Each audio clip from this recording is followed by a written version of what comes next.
Welcome to the Heal Yourself podcast, where we dive deep into all things healing. I'm Denise, a speech language pathologist and a self-love coach for adults and teens. And I'm Kira, a traditional naturopath and functional nutritionist, and we are here to guide you through the transformative process of healing your body, mind, and soul. From the latest in functional medicine to nurturing your relationship with yourself, healing trauma, and even transforming your money story, we're here to empower you with the knowledge and tools to create lasting change. So whether you're looking to heal physically, emotionally, or spiritually, join us as we explore the many paths to wholeness and wellness.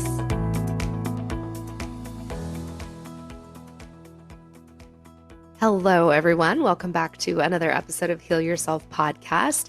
You've got Kira today with a lovely stuffy nose, and we are joined by a guest I'm excited to share with you. Her name is Katie Lush, and she is a life and business energy coach, and she has kind of an interesting history as a former researcher, and we're going to talk about that. So, Katie, I'm actually going to let you introduce yourself to our audience.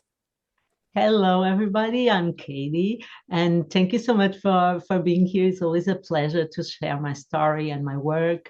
And it's really funny, yes, because I actually started as a researcher. So I did all the academia. I was a formal researcher for about 20 years. So I was like a lab mouse, all of that. And science was a big part of my life, was really big part of my life. And this means was also a big part of the way I was thinking. And it still is. But due also to my personal history, I started to integrate other philosophies and started to explore the worlds like Eastern philosophies and things like that.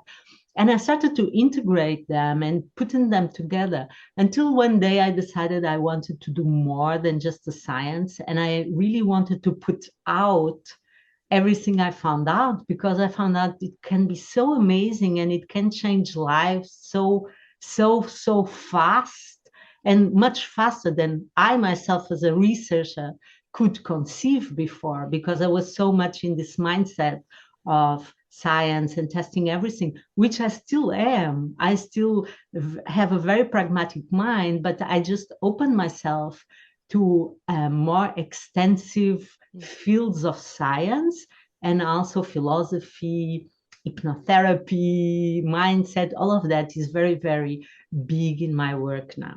Which, this is amazing because so many people won't do that. You know, I'm clinically trained.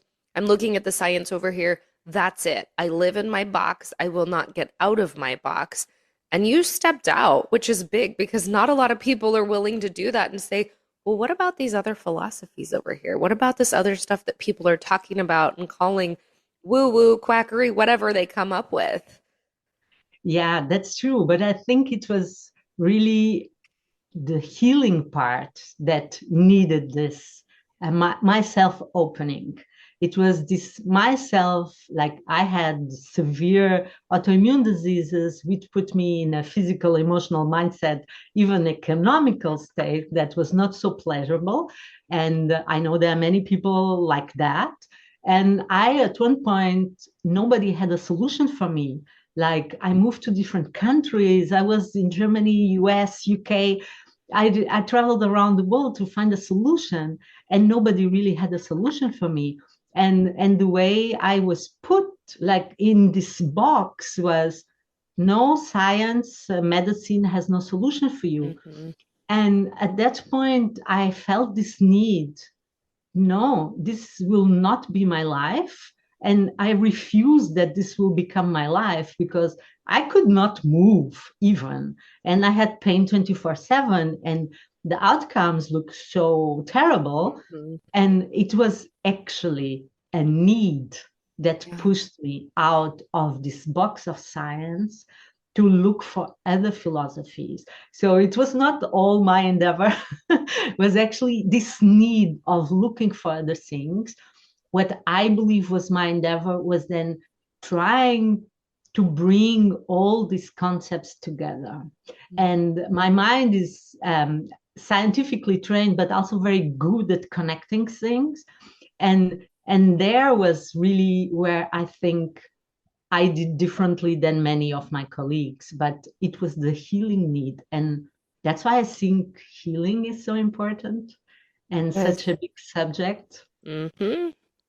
It is, but I will also say, and I'm just going to go back to you. I'm going to give you some credit here.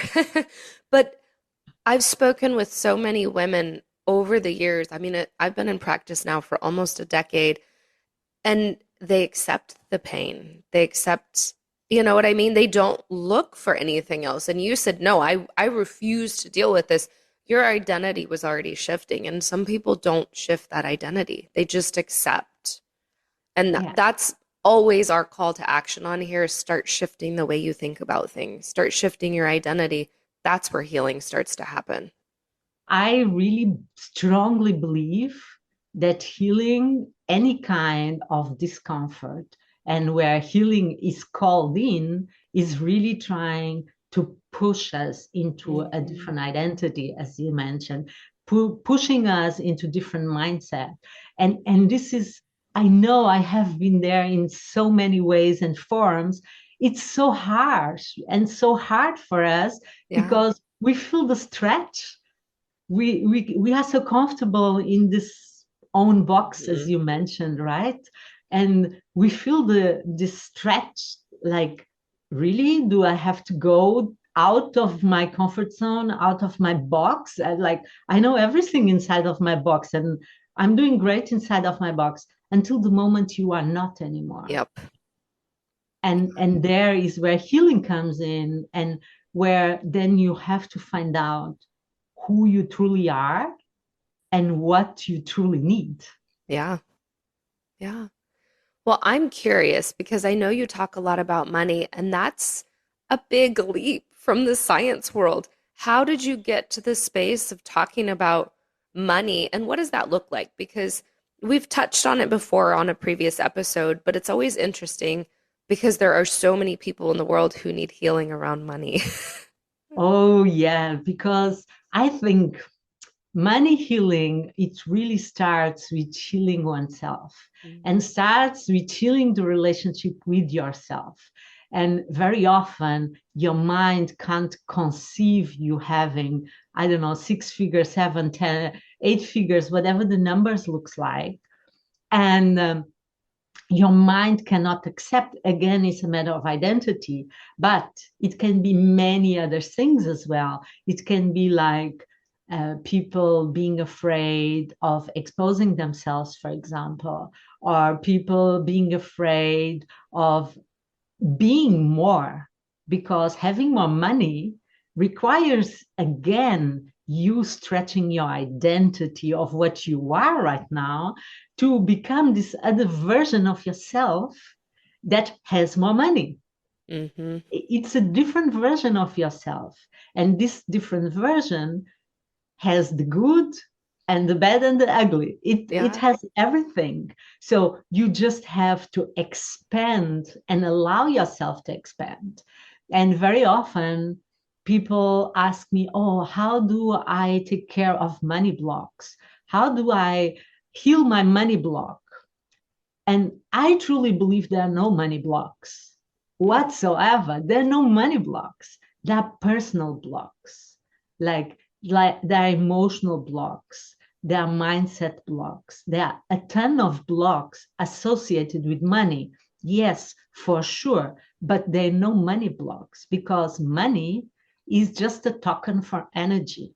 Is just a different version of saying you have a lot of energy. Like everything that is very valuable, whatever we consider, gold, oil, whatever we consider as valuable, we usually put a price on it.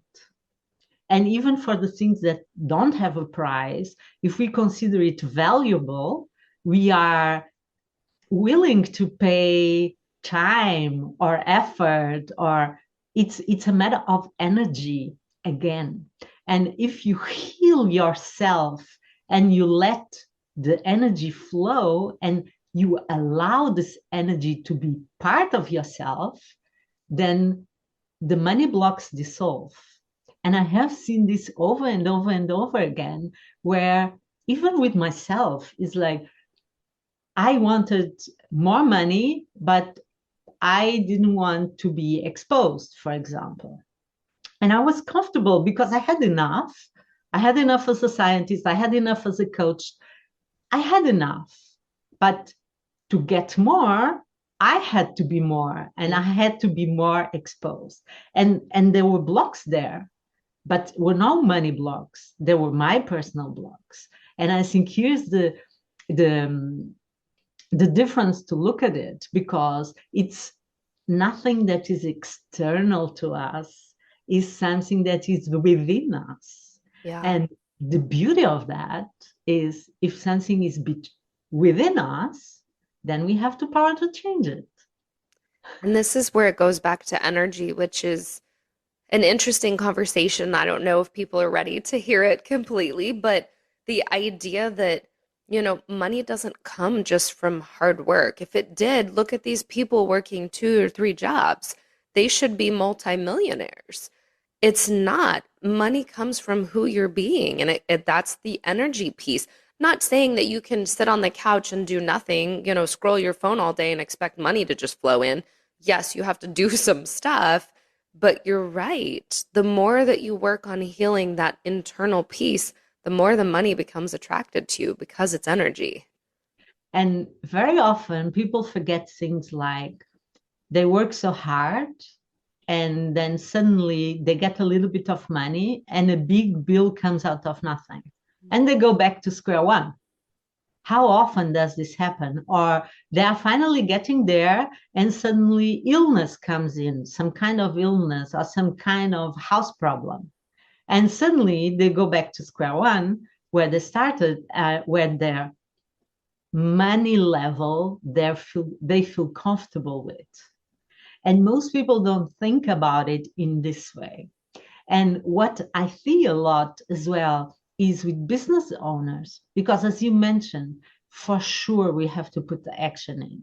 If we lie down on the sofa, scroll on our phone and do nothing, we are also not putting the energy flowing, our action flowing, putting ourselves out there.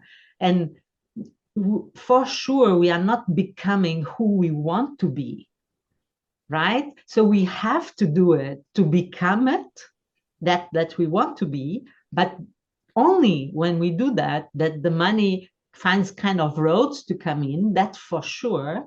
But how often are people doing stuff and going back to square one? And most people don't think about it. Mm-hmm. And with business owners, as I was talking about, is like, how many of my clients started with, oh, I can get a lot of low paying clients, but no high paying ticket clients.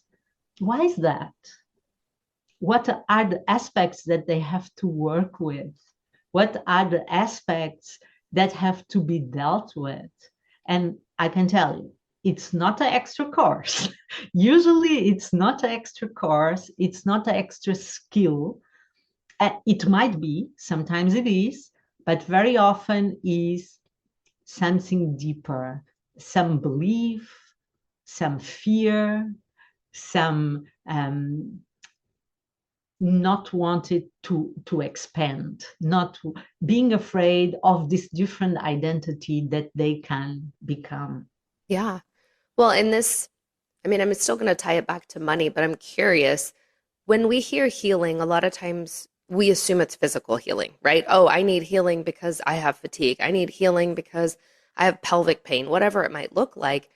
But there's a deeper layer of healing, obviously.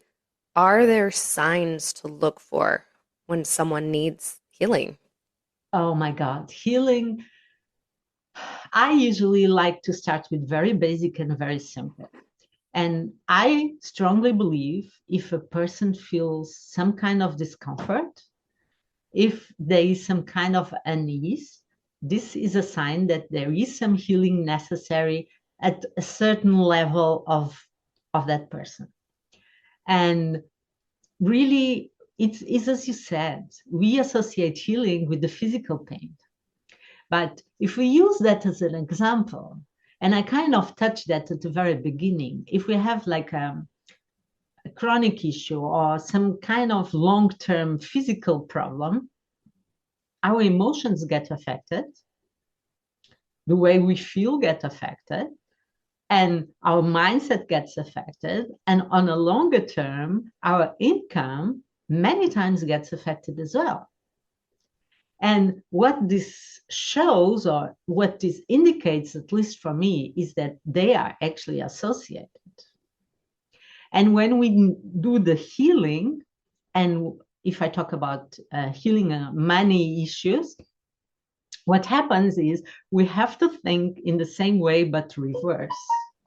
And it's actually, I like to use this example of like when we go up to a mountain, and we are just going up and going up. And as we go higher, we start to see things that we didn't see before. We start to have a different perspective, and we start to reveal aspects of things that were always there, but we couldn't see. Mm-hmm. And then other things, we look at them differently because we already been there and we already overcame it.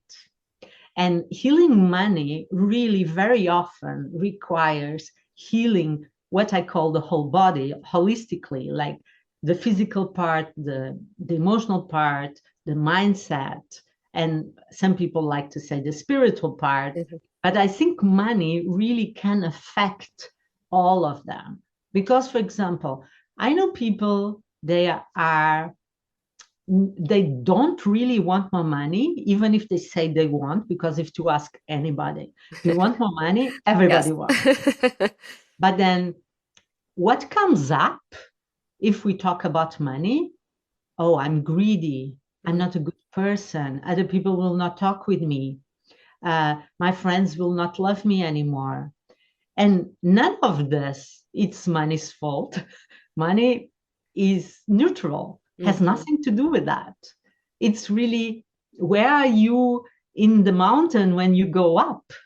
Like, in which position are you, and which position are you willing to go? Yeah. Because you need an effort to go to the next step, because it's not always comfortable, for sure, but the view can be amazing, and the perspective can be amazing, and the feeling when you are up there can be amazing, like you managed, you did it, and actually you are able to do more than you expected. Yeah. Yeah. And that's such a good way of looking at it. I know people are going to ask, and there's never just a few simple things, right? This is always a loaded question. I ask it on every call, but how do you get started healing your relationship with money? Like, is there something that someone can do? Because goodness knows most people have issues with money. And I think we start not with what people can do, but who they want to be. Who do you want to be? This is a question I ask most of my clients, is like, who do you want to be? And what are the traits of that character? Let's imagine is a character, and you want to become that celebrity. Let's say it like this, because people associate celebrities with a lot of money. Let's imagine you want to be a certain celebrity, whatever that is, a person that you identify with, and who do you want to be? Which celebrity it is? And then which traits does that person has? Like, is it kind? Is it confident? Is it authentic? How is that person? What are the traits of that person? And once you have that, then you have the direction you want to move towards. And it's not really a goal of what you do, is you are directed for whom you want to become, who you want to be, and that gives you direction. And then starts the action part, like, what do you have to change today? Let's imagine you want to become more confident. What can you do to become more confident?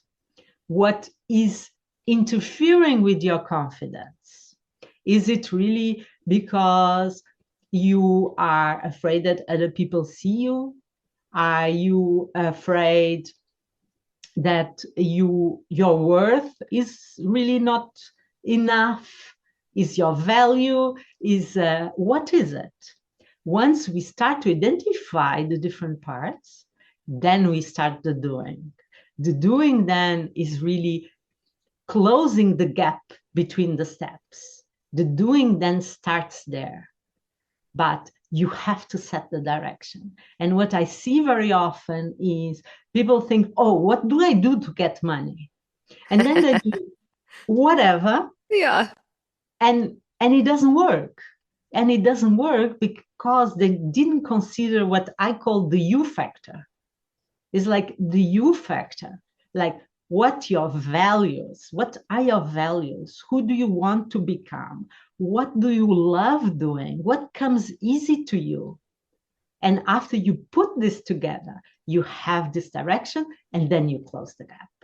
And if you just go around and do this and this and that, it works sometimes.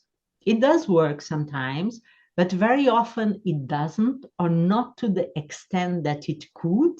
And more importantly, not with the ease as it could. Yeah. Because we associate money with effort. And it's not necessarily. Yes, needs action. But what is more effort? Working on a job that you really hate and you like on Sunday, you're already suffering because you have to go there, or doing something you really love, even if you work the same amount of hours. Yeah. What is harder? So for me, it's not a matter of effort. It's really a matter of coming back. And there's something, I love to make things easy. And I think the easiest path very often is the best. Easiest not in the sense of non-ethical, easiest for each person individually. And then let's have fun. Can we have fun? Can we explore again? Like, I love this attitude of a child, of exploring, of having this curiosity, of looking, and because many of us, we don't even know who we are. We've and lost what it. we Yeah. want. And very often we just took in what society told us, our parents, our families, our academia, our science, our medical field, all of that. We just took this in and we forgot Yeah. what we like and what we want to become. And we forget the you part. And very often we have to peel like an onion. We have to peel these different layers until we go and find the essence again. And from there, we build in again. We build up. And this is so much like physical healing too. So for those listening that are like, oh, my money's okay, but you're dealing with physical issues, it's the same thing. This is what I always tell my clients.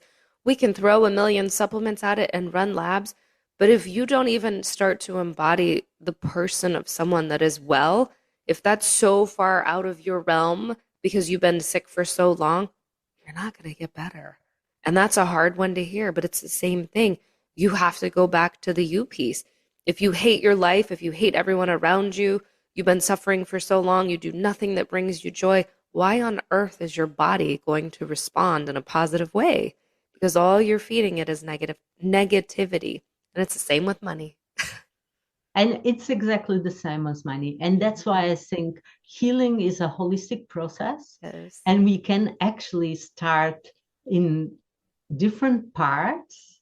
And we always have to do it truly and thoroughly. We have to integrate the different parts because we are one body. We are one being and things are connected. And it's like, your body has the physical part, but your emotions have chemicals that interfere with the physical part. And your thoughts have chemicals that interfere with the physical part. And your thoughts and your feelings and your emotions interfere with your genes. And we are in this loop. Yeah. And no matter where we start, we can interfere with the other fields. Yeah. It's all And connected. it's all connected. And I love it because of that, because we can always be more. Yeah, we can. Well, for those that are interested in working with you, how do they find you? So I will leave my socials behind. So Instagram is the easiest that I respond, which is Dr. Katie Lush. But I will leave my socials behind. There's also a landing page. I will also leave a freebie for everyone wants to explore it, where I will talk. It's a guide. It's actually designed initially for business people or people that want to start a business or a side hustle. But it starts really exploring the you factor, your energetic signature. So there are like questions you can answer to start to help you to explore who you are and what you want to become. And so there's a bunch of things there that I think they are pretty useful for a lot of people. And we all would gain if we spend half an hour extra just doing it. And there's also a contact form. So this page there's also a contact form that people can contact me and reach me, and I'm happy to help and to support people around. And I hope more than anything else, I wish that me coming out of my shell and starting to speak more publicly helps others to see the possibility. Because if I was able to go from severe disability to help other people, everybody can do it. Everybody can do it. And I was not born in the golden cradle either. So it's like there is possibility, even if there's physical ailments, even if there's like emotional ailments, there is a lot of possibilities. Yeah. And believe you can do it. Yes. Oh, well, it was such a pleasure having you on. You guys know everything will be in the show notes. You can find Katie that way. Yeah, this was such a great episode. So thank you so much. Thank you. I so wish we can change the world one person at a time, one step at a time. We can. And I truly believe each of us has immense power, an immense potential, an immense capability to have healing physically, emotionally, psychologically, and money-wise. And it's possible.